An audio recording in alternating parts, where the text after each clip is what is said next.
O Jornal do Meio-Dia está de volta e pensando nas eleições do próximo ano, a OAB de Mato Grosso vai reunir nos dias 6 e 7 deste mês, no auditório da Escola Superior de Advocacia aqui em Cuiabá, experientes advogados em um curso de Direito Eleitoral.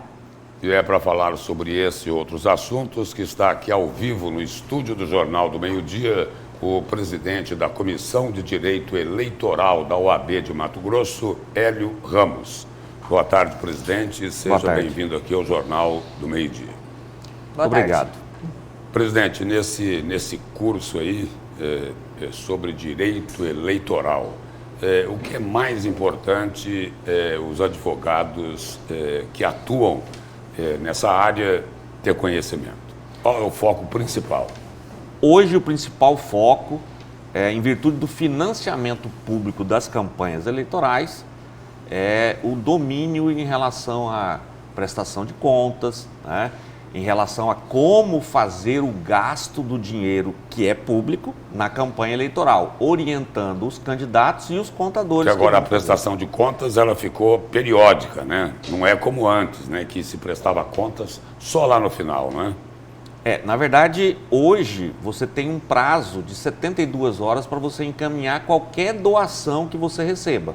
E como é tudo hoje pela internet, as coisas ficaram mais transparentes e mais céleres. E aí acaba-se tendo uma possibilidade de maior fiscalização. Mas a prestação de contas está dividida em duas partes, a primeira com 30 dias e a segunda ao final, 30 dias depois da eleição. No caso de quem tem segundo turno, candidaturas majoritárias dos municípios que têm o segundo turno, 30 dias após o segundo turno. Agora, doutor, diante de todas essas temáticas, né, que os profissionais do direito precisam estar por dentro, nós temos visto, de forma quase unânime, questões envolvendo o direito eleitoral sempre serem decididas ao final pela justiça, né? Não ali pelos órgãos, no próprio Poder Judiciário ou Legislativo. E aí, para o ano que vem, existe alguma mudança substancial? Havia uma mini-reforma que estava prevista, mas ela não foi votada a tempo. Hoje, quais são as principais mudanças já para as próximas eleições que o senhor pontuaria?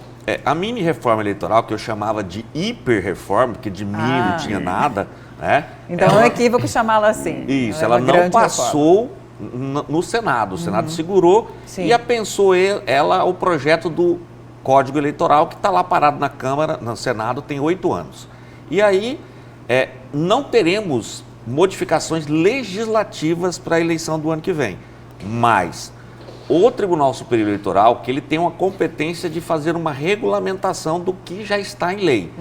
Quais serão a aposta que nós eleitoralistas fazemos? Primeiro, uma maior rigidez no controle das prestações de contas, como a gente acabou de falar aqui agora, né? E uma maior rigidez também em relação à desinformação, que é popularmente chamada de fake news. Além das fake news, presidente, que resulta aí na desinformação da população, do eleitor, né? A Justiça Eleitoral vai focar bastante no custo da campanha para os candidatos. E aí, como é que vai ser feito? A Justiça Eleitoral, ela tem a informação, sabe quanto é que custa todos os serviços que os candidatos usam na campanha? Como é que isso vai ser medido pela Justiça? Como é uma situação nova, alguns tribunais eles estão inovando.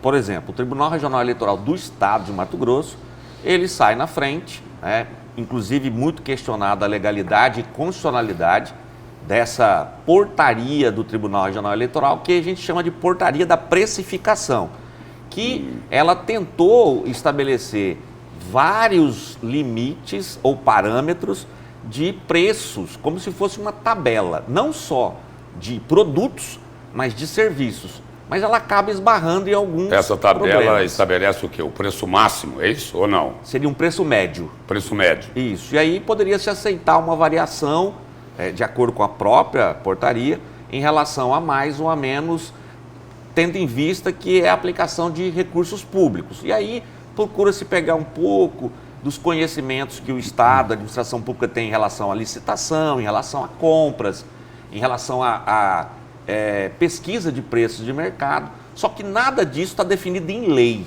Como não está definido em lei, nós, advogados, questionamos a constitucionalidade da portaria, porque a portaria ela é um instrumento que trabalha interna corporis e não com efeito a gente chama de erga omnes, ou seja, que é aplicável a todos, né? O interna corporis seria só para dentro do TRE, mas é uma situação que o Tribunal de Mato Grosso tem julgado nesse sentido, inclusive fazendo com que vários candidatos sejam condenados em devolver valores de recursos públicos que foram, em tese, mal aplicados. Não que foram desviados, né? É que foram mal aplicados, ou seja, não se conseguiu fazer uma prestação de contas a contento, detalhadamente em alguns aspectos, como a portaria exigiu.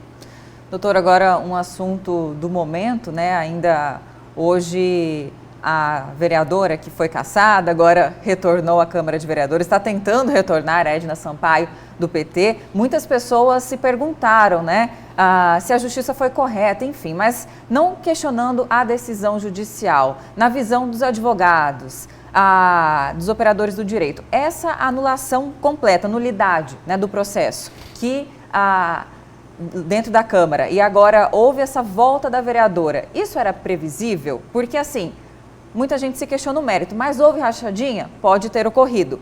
Mas então por que o processo foi todo anulado e ela agora retorna como se nada tivesse acontecido? O que explica isso na visão dos juristas? Eu não conheço bem o processo a fundo, mas ao que parece, inclusive repassado por vocês da mídia, é que houve um defeito processual, na forma. Sim. Esses processos que visam uma restrição de direito, uma perda de um cargo, por exemplo, seja ele um cargo eletivo, às vezes até um cargo de servidor público mesmo, sim, eles obedecem uma regra que a gente chama no direito penal de formalíssima. Não é só formal, ela tem que ser formalíssima. E se não segue todas essas formalidades... Ou seja, super rígida. Isso, ela pode implicar em uma nulidade.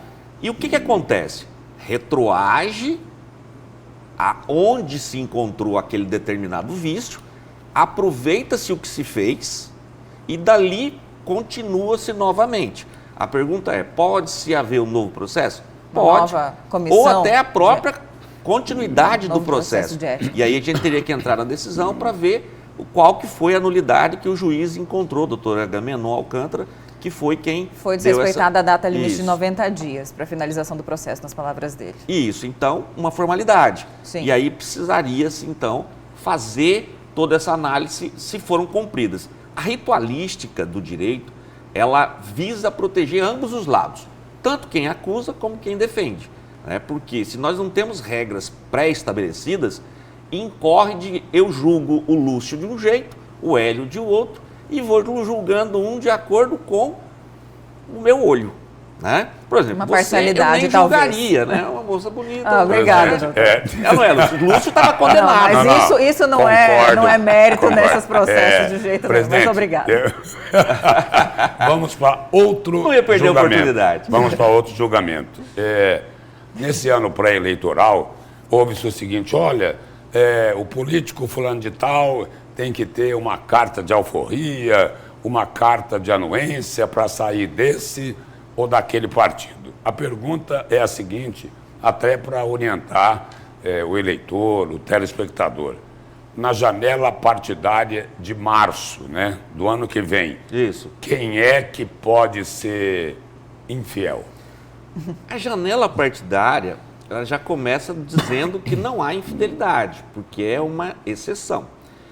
Agora, a janela diz respeito aos cargos que estão em disputa.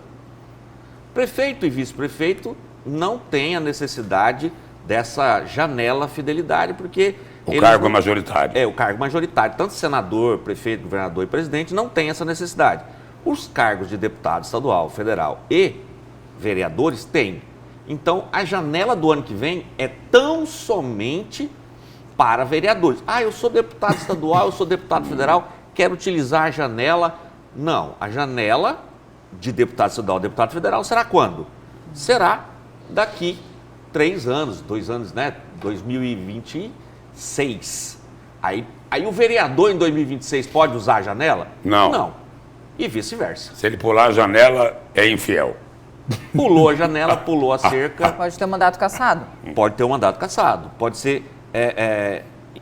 O partido pode requerer o mandato, o partido que ele ou o saiu. suplente pode requerer numa ação de perda de mandato eletivo por infidelidade. Por exemplo, nós temos um caso histórico e emblemático no Mato Grosso, que é o nosso amigo, que já não está mais com a gente, o ex-deputado, o deputado Walter Rabelo, que perdeu o mandato por infidelidade. À época foi o primeiro deputado estadual do Brasil que perdeu o mandato por conta da infidelidade, que ele saiu para tentar se candidatar, se me lembro bem, a prefeito de Cuiabá, e ele era do MDB, e aí acabou perdendo o mandato, né? Então, assim, existem regras e essas regras têm que ser cumpridas. Presidente, obrigado pela presença e pelas informações aqui no Jornal do Meio-Dia. Eu que agradeço. Muito obrigado e estamos à disposição.